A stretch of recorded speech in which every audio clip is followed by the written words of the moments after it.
শুধু সুন্দর করে দাঁত দেখালেই হবে? দন্তসংকেত তো জানতে হবে। দাঁতের আসল রহস্য তো লুকিয়ে আছে তাদের বৈজ্ঞানিক সংকেতে। চলো আজ সেই সংকেতটাই ডিকোড করি।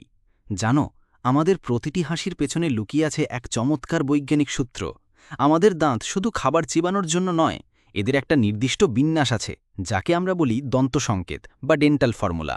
ছোটবেলায় আমাদের থাকে 20টা দুধের দাঁত, যার সংকেত হল 2102/2102, অর্থাৎ প্রতিটি চোয়ালের অর্ধেক ভাগে 2টি ইনসিজার, 1টি ক্যানাইন, 0টি প্রিমোলার আর 2টি মোলার। আর যখন আমরা বড় হই তখন হয় 32টা স্থায়ী দাঁত, যার সংকেত 2123/2123, অর্থাৎ 2টি ইনসিজার, 1টি ক্যানাইন, 2টি প্রিমোলার আর 3টি মোলার।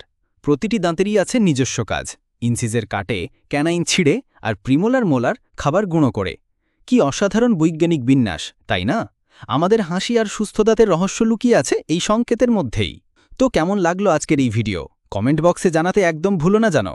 যদি বিজ্ঞানকে আরও সহজ করে জানতে চাও, যদি শেখার ইচ্ছেটা থাকে নতুন কিছু, তাহলে ছোট্ট একটা লাইক আর সাবস্ক্রাইব করে সায়েন্স কোড বাংলার পাশে থেকো। আজ এই পর্যন্তই, বিদায়।